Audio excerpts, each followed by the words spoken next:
It's Saturday at Glastonbury and we are here with Maggie Rogers. Hey Hello, Maggie. hi. Did you just get here today? I got in last night. Oh, fun. I had such a beautiful time playing Glastonbury in 2017 that I made sure to get as much time here this round as possible because I was so sad to leave early last time. Yeah, so was that your first time, 2017? 2017, yeah, that was my first time. I played the John Peel stage and had one of the most memorable shows of my career so far. And I've been thinking about this show today for so long, just like when I was making my record, every time I knew a song was starting to work, I suddenly had this like really intense out of body, like watching myself from stage left play the songs at other stage at Glastonbury. So then I got my slot, so I was on other stage and I was like, oh man. So I don't know, I'm really excited. I've really been thinking about this set for like a year and a half. Arguably other stage is the best stage as well. Arguably best stage. Yeah. What made it so special in 2017? I think so much of touring that EP was just like shock.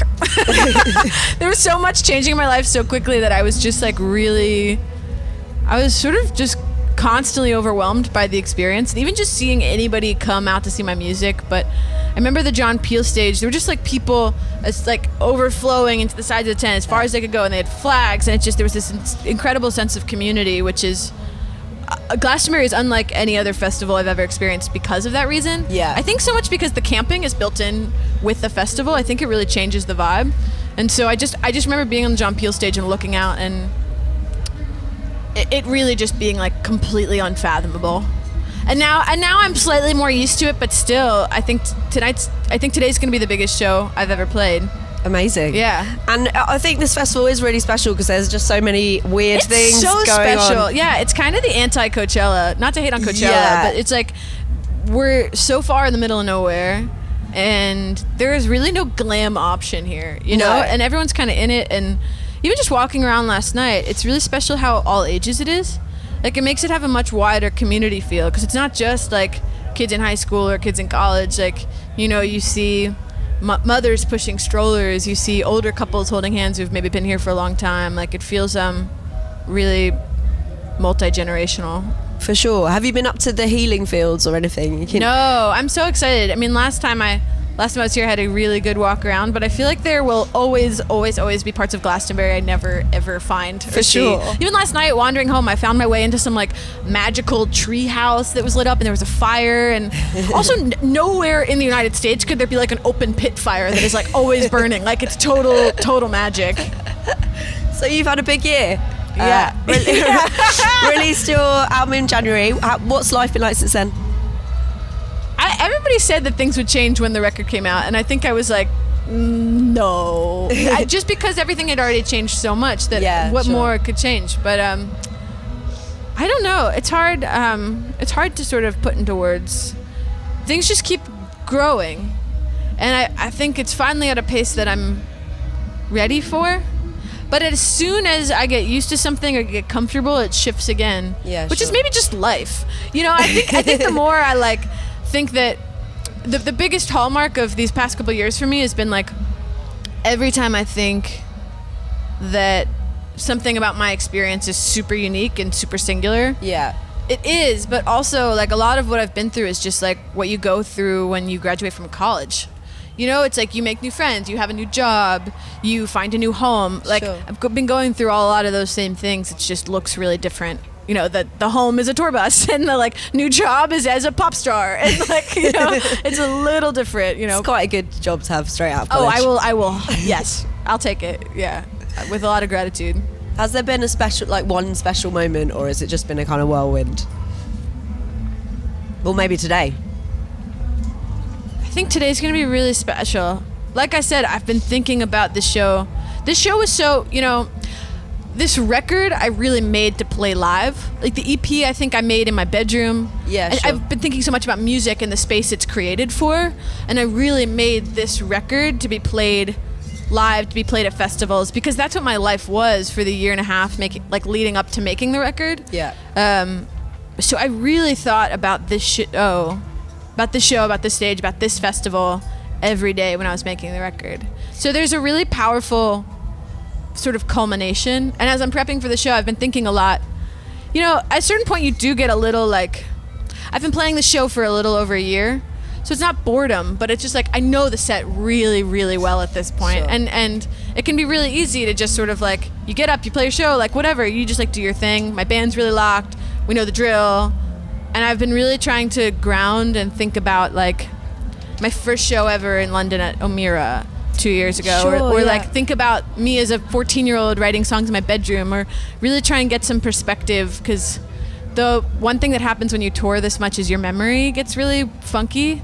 Like it's overstimulation, you know? You just like have a hard time remembering things, and I don't want to miss this one. For sure. So you had Florence out on your... Yeah. Like, did she give you any tips? Because she's a Glasto alumni. She is a Glasto alumni. I thought you were about to say Glasto Illuminati. She is kind of that also. I spoke to her yesterday, actually. Oh, for real? Yeah. I think I might see her when I'm back in London, but... No, she didn't give me any tips. But we didn't really speak about Glasto specifically, but... What did you talk about? Talked about tattoos. Oh, really? Have you got any? I have a little one on my ankle that I got in a dorm room at a Berklee School of Music summer program when I was 17. Was someone just... With a needle and some India ink. Oh, wow. Yeah. Okay, that's... With a sewing needle. Oh, shit. Yeah. It's still alive. It's still alive. I'm still alive. Yeah. It all worked out. You've got okay. some beautiful tattoos. Oh, thank you. So you're in the middle of a tour. You're about to. This is the first thing, no? Yeah. So I'm just doing sort of. I've been touring for the last year and a half, basically nonstop, and I've got a bunch of summer festivals left, and sort of really ending this record campaign with a big headlining tour in the U.S. in the fall. So Amazing. I'm on tour basically until Thanksgiving, but I'm happy. You know, touring's a space I've really settled into. It feels really like the road feels like my home at this point. When anyone asks me, like, I'm out to dinner, I'm at a cocktail party, whatever, like, someone's like, where do you live? And my answer standardly is on a bus with 12 people. Because that is where I live. Yeah. What was the thing about Dave Grohl being mistaken for Oh my someone God. in I your still band? can't believe that happened. Yeah, I was at a festival in Virginia Beach, and the festival got canceled due to weather, and we were just at the bar, and He lives there, right? Or he's from there? I have no idea. I think he was actually there to be Pharrell's grill master. Oh, he was there okay. strictly on barbecue duties, which is hilarious. But yeah, the bartender came over and I like, my band was talking to him. I went up, I said hi, and then I was like, I'm gonna grab my journal from my room because I journal at bars. And the bartender, after I left, came over to the group and was asked if they were asked Dave Grohl directly if he was in my band, and my bandmates, the report that they gave said that he told the bartender that he was my guitar tech.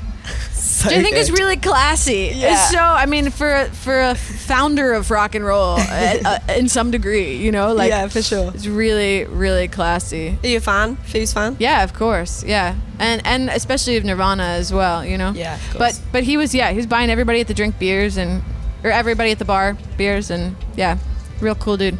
Nice. Well, you're running in a couple of hours, right? Yeah. What are you going to do to get Super ready? soon. Like I said, I'm kind of just like trying to put myself in a place of like having some real perspective. It's also hard when you're at festivals all the time to get alone time. Yeah. Like I was on the bus this morning and I was gonna go see a friend's set, and I texted them. I was just like, dude, I'm just not ready to leave home yet. You know, I just needed some more couch time with my coffee and to settle. So I'm gonna try and get some alone time. And I was thinking about trying to shower. I haven't quite brushed my teeth yet. I don't think that's the Glastonbury way. No.